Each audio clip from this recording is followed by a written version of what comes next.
Yes, alright friends. तो आप सबको पता होगा कि यूपीएससी का मेंस एग्जाम का रिजल्ट आ चुका है और थोड़े दिन के बाद ये पूरी इंटरव्यू प्रोसेस शुरू होगी। रिजल्ट आ गया है तो सब जानते हैं। इस सेशन में हमको ये जानना है कि इंटरव्यू का जो फॉर्म भरना है उसमें क्या गलतियां नहीं करनी है।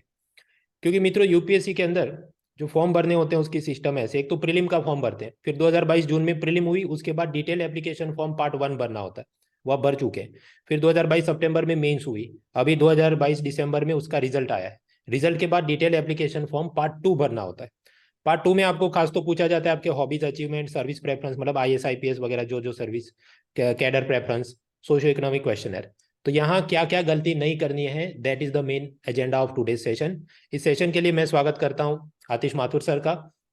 आप दिल्ली के ऑफलाइन सेंटर्स जैसे बड़े बड़े institutes, Vajiram Ravi and others, वहाँ पर आपने काफ़ी सेवा दी है। मॉक इंटरव्यू प्रोग्राम के लिए भी आपका काफ़ी लंबा अनुभव है। सर, कार्यक्रम में आपका स्वागत है।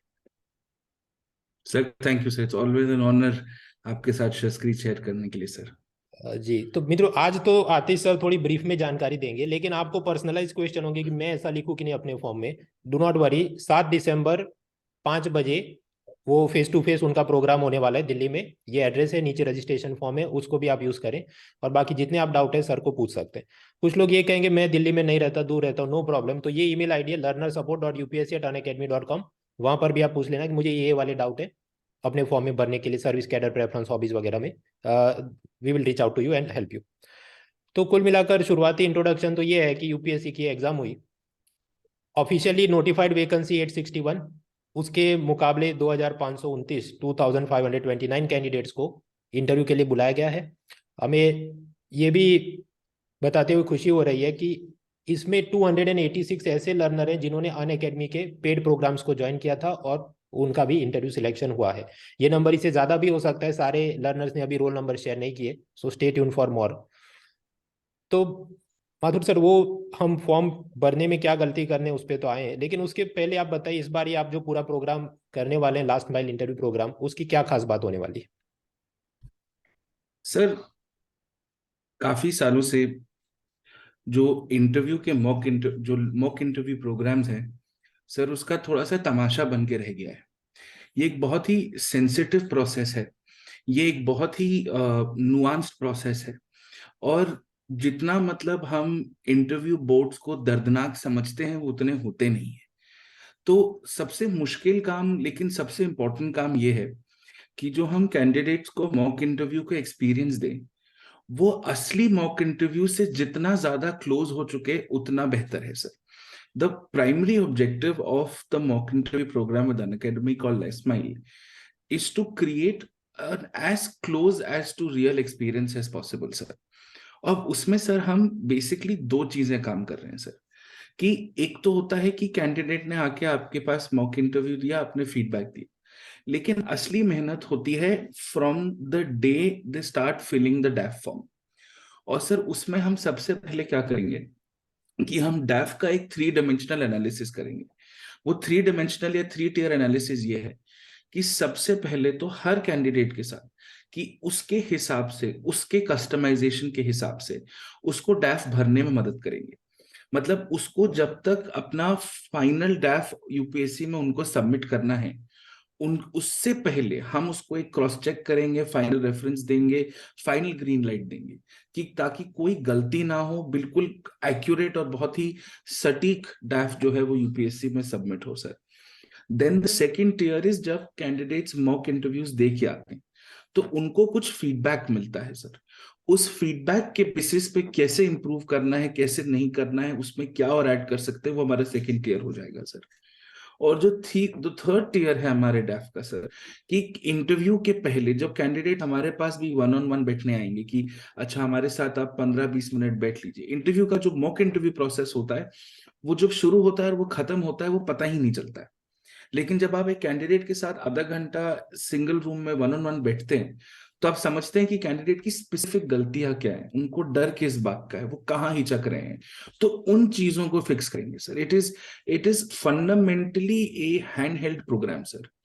और दूसरा सर, हम हमेशा भूल जाते हैं, यूपीएससी के नोटिफिकेशन में भी लिखा है that this is an interview test, and if a test is a test it has to be prepared like a test। और इसलिए सर पिछले 2 महीने से हम लोग लगे हुए हैं और हम एक इंटरव्यू गाइडेंस मैनुअल हमने प्रिपेयर कर लिया, हमने रेडी कर लिया सर। अब इंटरव्यू गाइडेंस मैनुअल्स तो दुनिया में बहुत मिलती हैं सर, उसमें क्या होता है वो जनरल ज्ञान होता है सर, वो समराइज करके एडिटोरियल्स को दे देते हैं। लेकिन इंटरव्यूअर्स तो कैंडिडेट से उनकी राय जानना चाहते हैं, उनका ओपिनियन जानना चाहते हैं, वो कैसी चीजों को देखते हैं वो जानना चाहते हैं। और कई बार क्या होता है कि हमारे कैंडिडेट्स को वो ओपिनियन फॉर्मुलेट करने में थोड़ी सी दिक्कत होती है, वो आर्टिकुलेशन में दिक्कत होती है कि हम कहाँ से शुरू करें कहाँ से खत्म करें। Sir an interview answer is basically a mains answer in reverse in a short form. अगर इसी चीज को हम बहुत टेक्निकलिटी से, बहुत ही क्लैरिटी से कम्युनिकेट कर पाए तो वो होगा sir. And over and above this, we will of course be having very detailed classes. We'll have a lot of detailed sessions की, for example, सर कोई भी इंटरव्यू सवाल हो सर, वो सवाल हमेशा 3 चीजों पे होता है, या तो वो एक ट्रिविया का सवाल होता है, या तो कॉन्सेप्ट से रिलेटेड होता है, या एक ओपिनियन पूछा जाता है। तो उन तीनों चीजों पे आप कैसे जवाब दें, तो उस हिसाब से सर हमने पूरा ये इकोसिस्टम, ये पूरा एक प्रोग्राम सर हमने रेडी किया है sir. So that's the basic idea sir. Great sir, great, very great. तो कुल मिलाकर मित्रों, पहले तो फॉर्म भरने में क्या गलती नहीं करनी, उसका एक पर्सनलाइज कस्टमाइज आपको जवाब दिया जाएगा। रियल आपको मॉक इंटरव्यू होंगे, मॉक इंटरव्यू की भी सब डीवीडी रिकॉर्डिंग आपको प्रोवाइड की जाएगी। आपको एकदम स्टडी मटेरियल जिसके अंदर ये अलग अलग प्रकार के प्रश्न, पॉलिटी, इकोनॉमी, आपकी स्टेट, आपके डेफ के हिसाब से क्या क्या आ सकते हैं, उसकी सब कस्टमाइज गाइडेंस दी जाएगी। और ग्रुप डिस्कशन वगैरह भी प्रोग्राम होंगे, प्लस क्लास के अंदर लेक्चर्स भी होंगे, so that it helps you comprehensively कि यहाँ वहाँ भाग दौड़ी करे बिना ये सब हो सके। और ये पूरी चीज़ एकदम फ्री है, लास्ट माइल इंटरव्यू प्रोग्राम। इसका रजिस्ट्रेशन लिंक नीचे डिस्क्रिप्शन में दिया है। कुल मिलाकर ये लिंक है unacademy.com/content/UPSC/the-last-mile। इसमें आप जाइए, सब फीचर्स, और यहाँ ऊपर ही एक फॉर्म दिया होगा, उसे आप क्लिक करें, क्लिक टू रजिस्टर, और यहाँ पर आपने अपनी सब डिटेल्स को दे देना है, and it will help you. आगे हम अब बढ़े तो क्या इससे लोगों को फायदा हुआ है? जवाब है हाँ। 2019 में हमने शुरुआत की थी तो 36 सिलेक्शन आए थे फाइनल रिजल्ट में, 2020 में 178 और 2021 में 190 से ज़्यादा। और इसके अंदर बड़े बड़े रैंकर है, जैसे ऑल इंडिया रैंक 2 जागृति अवस्थी जॉब IAS ऑफिसर है, रैंक 9 अपाला मिश्रा से लेके गौरव बुदानिया जो हिंदी मीडियम के छात्र, और रैंक 13 उन्होंने हासिल किया। ये सब 2020 के रैंकर्स। उसके बाद 2021 के भी रैंकर्स जो बड़े हैं, गामी Sinhala all India rank 3 by Aishwarya Verma rank 4, और अलग अलग और विद्यार्थी 190 से ज्यादा है। खैर, अभी मेन मुद्दे पर आते हैं कि फॉर्म में गलतियां लोग करते हैं। So let me, sir, is this visible to you modules of DAF? Sir not right now sir. It will load, sir बताइएगा अभी इट दिख इज, रहा हो? हाँ सर विजिबल अब दिख रहा है मॉड्यूल्स सर। Of DAF. तो यस सर। कुल मिलाकर प्रीलिम का एक फॉर्म भरा, फिर मेंस से पहले एक फॉर्म भरना होता है जिसमें आपने पर्सनल इन्फॉर्मेशन, अपना नाम, पता, पेरेंट की इन्फॉर्मेशन, एग्जाम सेंटर कहाँ रखना है, एजुकेशन का, एम्प्लॉयमेंट का इन्फॉर्मेशन, अपने सब डॉक्यूमेंट्स, ये कास्ट सर्टिफिकेट वगैरह, वो सब अपलोड किया। ये सब आप कर चुके हैं, ब्लू कलर की चीज़ें। येलो कलर की चीज़ें आप अपलोड करनी है, hobby, achievement, service preference, cadre preference, socio economic questionnaire. Form अब आजकल नया दिखता है, ये पुराने कुछ स्क्रीनशॉट हो सकते हैं। देखिए, ज्यादातर चीजें प्री पॉपुलेटेड होती हैं, नाम पता वो सब, उसको आप चेंज नहीं कर सकते। फिर आपके जो इंटरव्यू मीडियम वगैरह होगा वो भी, खास ख्याल ये रखना है ओबीसी का जो आपने सब डिटेल्स दी हैं वो सही हो, क्रीमी लेयर वगैरह, वरना बाद में दिक्कत आती है। एक बार ऐसा होता, करीब 50 लोगों का सब कुछ डिस्क्वालिफिकेशन की बात चल रही थी। मोस्ट ऑफ द पेरेंट का डेटा वो सब प्री पॉपुलेटेड है, all this things are pre populated. सीधा मेन चीज पे आते हैं, तो सर्विस कैडर प्रेफरेंस में, तो कैडर प्रेफरेंस का मतलब क्या? आईएएस और आईपीएस और फॉरेस्ट सर्विस, ये तीन ऐसी अखिल भारतीय सेवाएं कि जहां पर आपने एक स्टेट पसंद करना होता है, और बाकी की नौकरी उस स्टेट में खत्म होती है, या डेप्यूटेशन में आप केंद्र सरकार में जाते हैं, वहाँ सेंट्रल सेक्रेटेरिएट और दूसरे अलग अलग ऑर्गेनाइजेशन में खत्म होती। कुल मिलाकर ये चीज अलग अलग होती थी। जम्मू कश्मीर वो बाद में मर्ज हुआ। खैर, इसमें सर मेरा ये प्रश्न है, टीना डाबी मेरे ख्याल से हरियाणा से हैं, तो उनको राजस्थान क्यों मिला, जबकि शायद मुझे लगता है उन्होंने ये कहा मुझे हरियाणा में नौकरी करनी, व्हाई इज दैट? सर जो यूपीएससी का रिक्रूटमेंट पॉलिसी है वो 2 डायमेंशनल है सर। पहला डायमेंशन ये है सर कि हर कैंडिडेट अपने हिसाब से एक होम स्टेट क्लेम करता है। सर उस होम स्टेट को क्लेम करने के लिए कोई भी लीगल रिक्वायरमेंट या कोई भी लीगल डॉक्यूमेंटेशन की जरूरत नहीं है।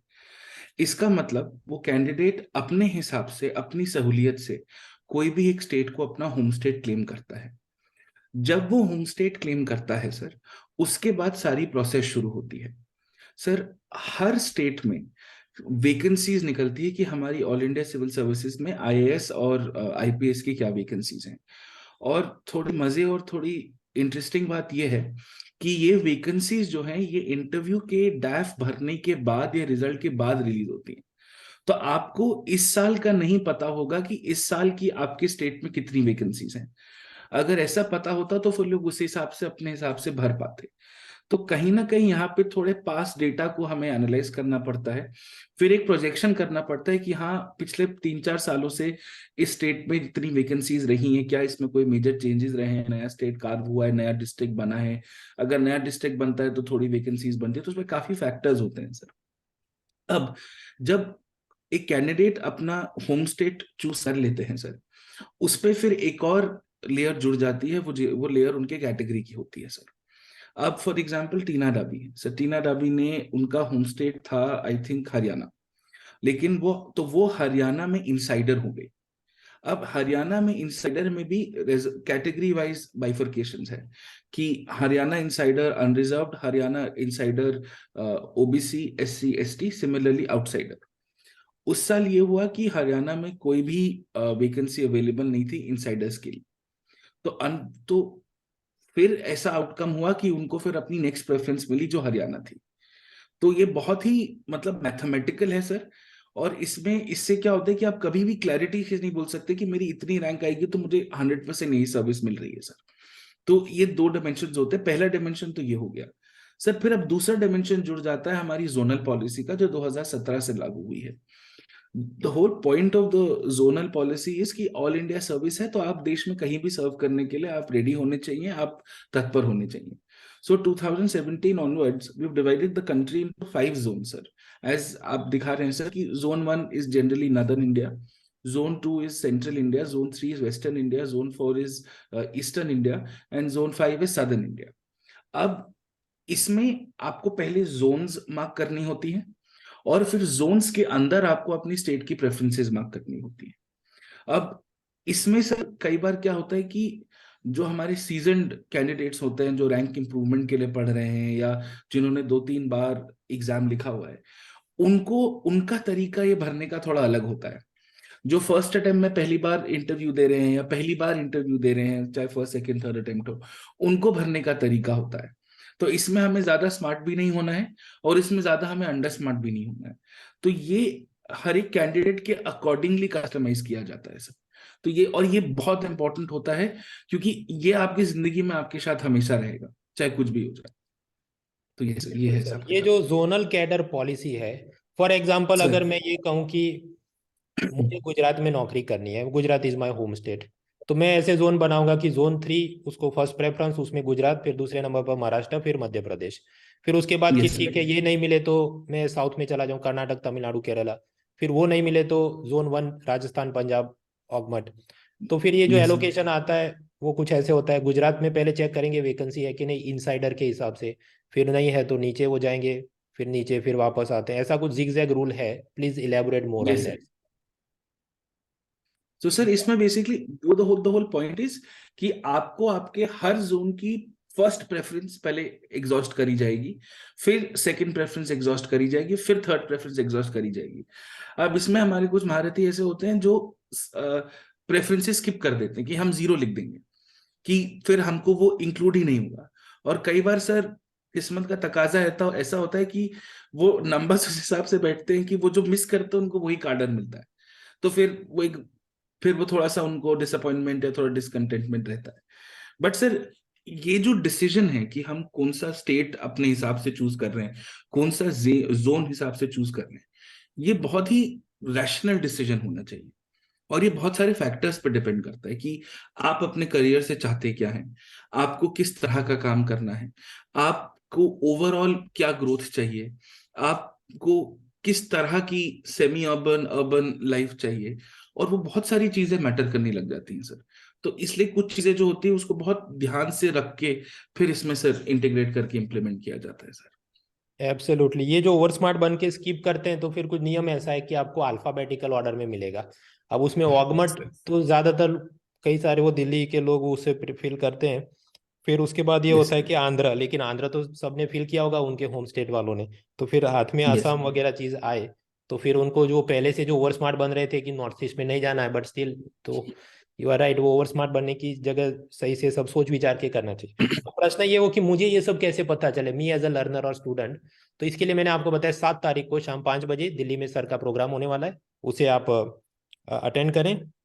और अगर कि आप नहीं, मैं दिल्ली नहीं रहता और इसके लिए मैं वहां तक नहीं आ सकता, नो प्रॉब्लम।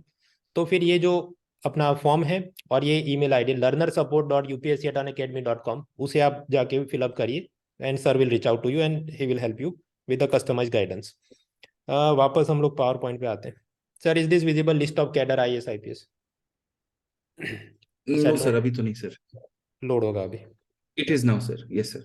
या तो रियल में वो कुछ फॉर्म ऐसे फिलअप करते हैं। ये एक बात हुई जोनल पॉलिसी की, लेकिन इसमें और बहुत सारी चर्चा होती है जो अभी हमारे पास टाइम नहीं है। और दूसरा, हर एक की अपनी कस्टमाइज रिक्वायरमेंट होगी कि मुझे यहाँ ज़्यादा मिले, उसके लिए मैं क्या कैसे भरूँ। सो एज आई सेड, या तो आप ईमेल से संपर्क करें या सर का जो 7 तारीख को सेशन है उसे आप ज्वाइन करें।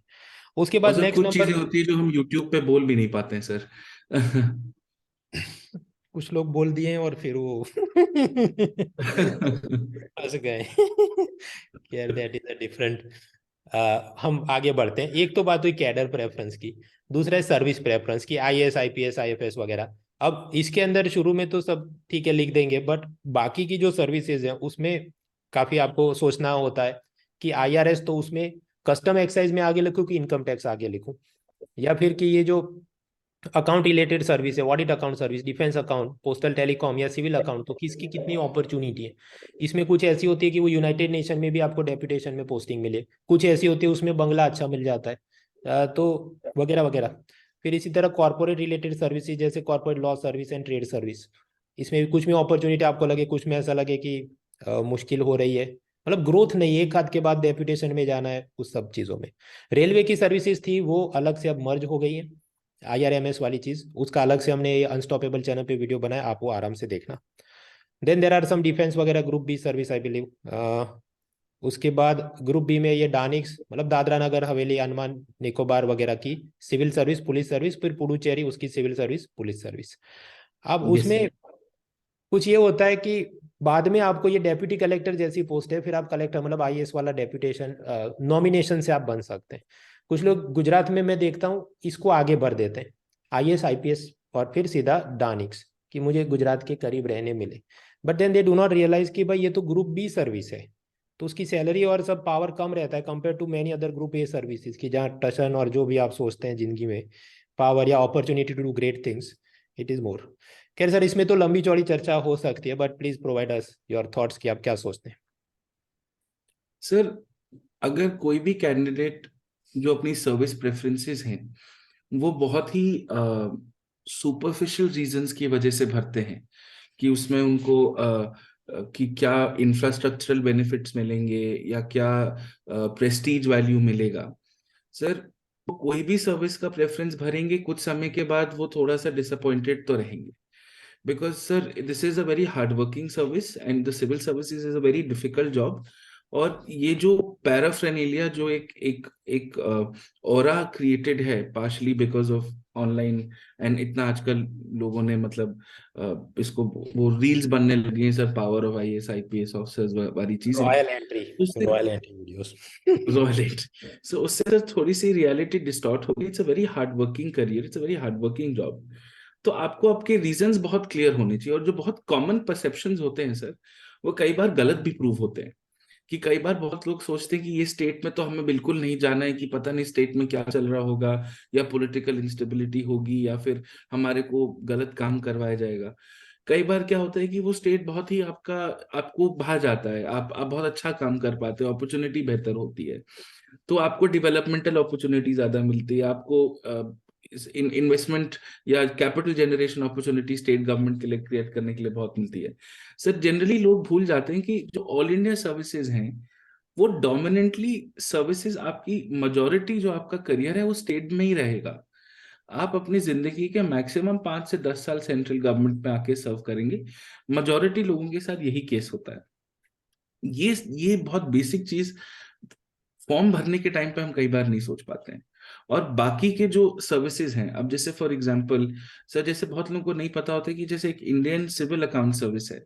Sir, Indian civil account service is actually under the parent CAG cadre in one way, and उसकी posting dominantly 95% of the time New Delhi में ही होती है।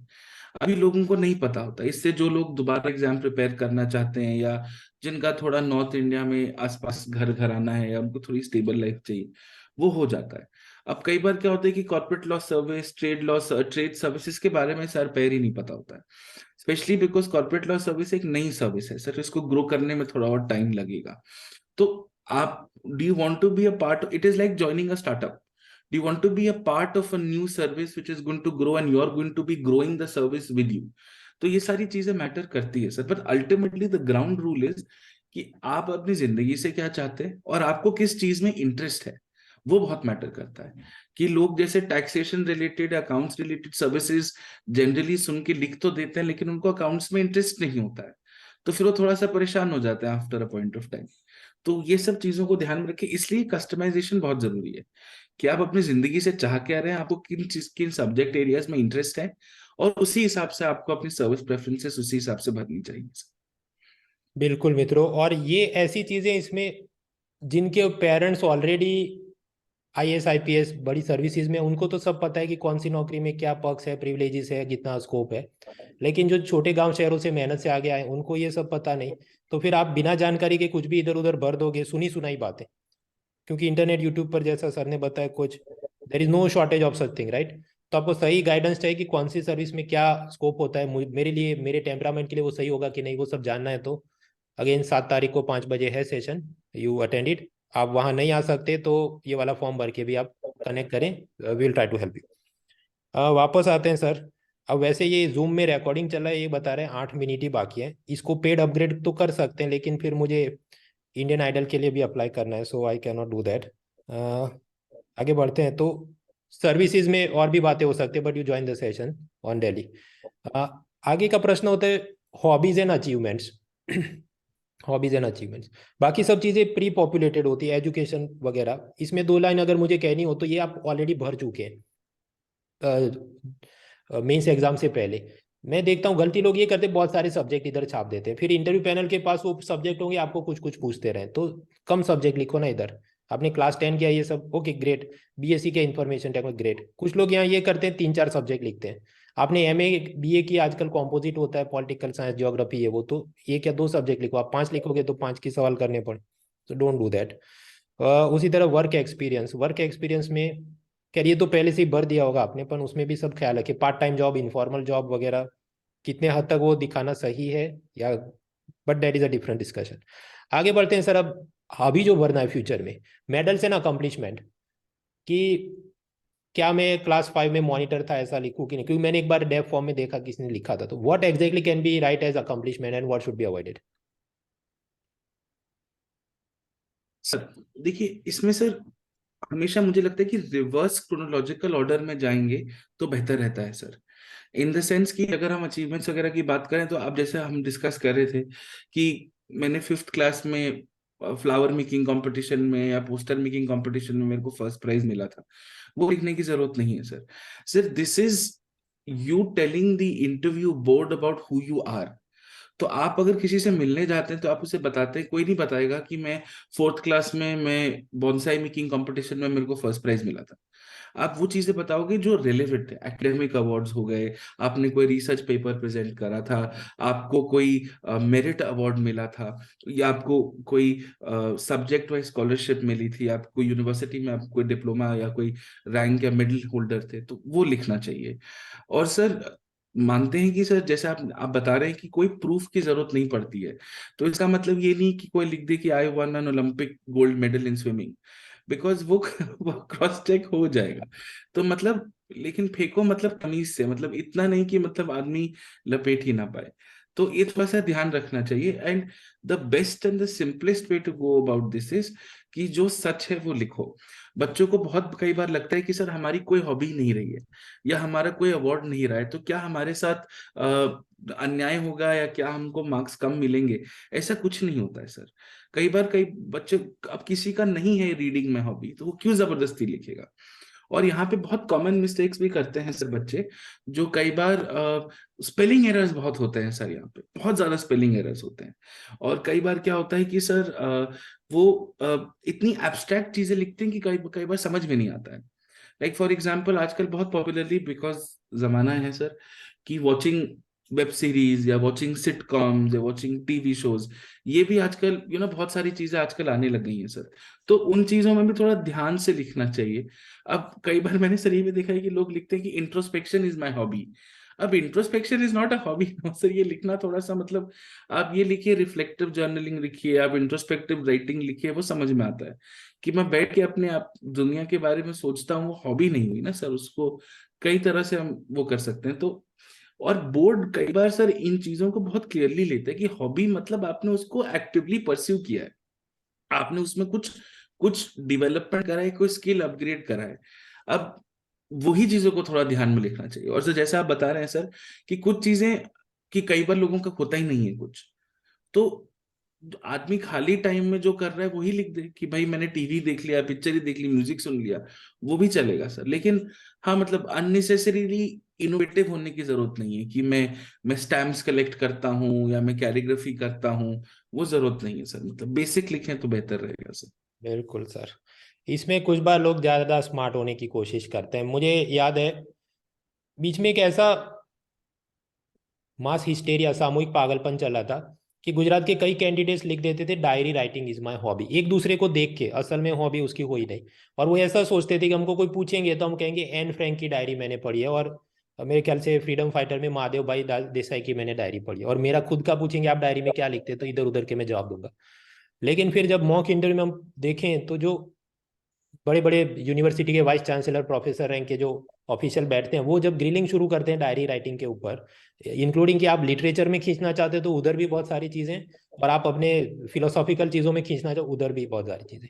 और हुआ ये कि बीच में कुछ ऐसा चल रहा था कि ये लोग जो मीडियम चूज करें या जो भी जोन के हिसाब से बुलाते होंगे, सब ज्यादातर गुजराती कैंडिडेट्स के एक ही दिन एक ही जगह पर इंटरव्यू आ रहे हैं। So then it becomes even more difficult कि आपसे पहले वाला बहुत कुछ बोल के गया है और उसके बाद दूसरा नंबर आपका है, आप भी वही सब वापस बता रहे हैं, तो पैनल को क्या लगे कि ये सब तुम एक ही कोचिंग से रट के आए हो, एन फ्रैंक की डायरी और इसके ये 5 थीम्स। दूसरा, ऑप्शनल सब्जेक्ट वाले अपना ऑप्शनल सब्जेक्ट ही छाप देते हैं कि philosophy reading is my hobby. तो उसको ऑप्शनल का पता होगा। मैं देखता हूँ मॉक इंटरव्यू में जब बड़े प्रोफेसर उसको पूछते हैं एडवांस लेवल की फिलोसॉफी, उसको पता ही नहीं बियॉन्ड कोचिंग का क्या रट के आया है। So that should not happen. फिर और भी लोग करते हैं गलतियां, जैसे ग्रीटिंग कार्ड बनाता हूँ मैं, गरबा खेलता हूँ, दैट इज माय हॉबी। अब फिर मैंने उसको पूछा लेकिन ये हॉबी कैसे, ये तो साल में एक बार आप कर सकते हैं जब नवरात्रि है। हॉबी का मतलब पहले तो ये आपको क्लैरिटी होनी चाहिए कि हॉबी क्या होती है वगैरह। फिर कुछ एक बीच में आया था कि मैं जो पब्लिक रेस्टरूम होते हैं वहां में स्टिकर चिपका के वहां सुवाक्य लिख के आता हूँ, दैट इज माय हॉबी। अब I wonder what the panelist think about all that. पर खैर अब इसमें हर एक की अपनी क्वेश्चन हो सकती है, क्या मैं ये करता हूँ ये हॉबी है कि नहीं। सो दैट इज कस्टमाइज, आपको उसके जवाब चाहिए वो आपको मिलेंगे 7 तारीख को 5 बजे। सर का सेशन है दिल्ली में। ये जो सेंटर है उसका एड्रेस वगैरह सब दिया है। अगर आप नहीं आ सकते, किसी और सिटी में रहते हैं, नीड नॉट वरी, ये ईमेल आईडी learnersupport.ups@unacademy.com, वहाँ से आप रीच आउट करें and we will help you. उसके अलावा ये जो हमारा free program for this last mile interview guidance के लिए, कि जहाँ आपका फॉर्म कैसे भरना है उसका customise guidance, mock interview, study material जहाँ पर ये अलग अलग बहुत सारे जो प्रश्न पूछे जा सकते हैं उसके आपको जवाब, और साथ ही ग्रुप डिस्कशन और जो मॉक इंटरव्यू हो रहा है उसके रिकॉर्डेड डीवीडी वीडियो वगैरह आपको सप्लाई किए जाएंगे, ताकि आप वापस उसको देख सके मेरे बॉडी लैंग्वेज जवाब देने में क्या गलतियां हुई थी। So that is all from my side. Sir अब 1 मिनट ही बचा है तो आप parting words from you. Sir the last mile program is true to its word कि ये आखिरी 100 मीटर की दौड़ है। इसमें मेहनत कर लेते हैं, स्ट्रक्चर्ड तरीके से मेहनत कर लेते हैं, रेलेवेंट तरीके से मेहनत कर लेते हैं और डरते नहीं है। आप अगर आप मेंस निकाल के यहाँ पहुंचे तो आप ऑलरेडी टॉप 10% में हैं। अपने आप पे विश्वास रखना है, डरना नहीं है, घबराना नहीं है। And we are always here to help you from point A to point B. वैसे इतना ही कहना चाहूंगा sir. Thank you sir, thank you very much, let's crack it. Thank you sir.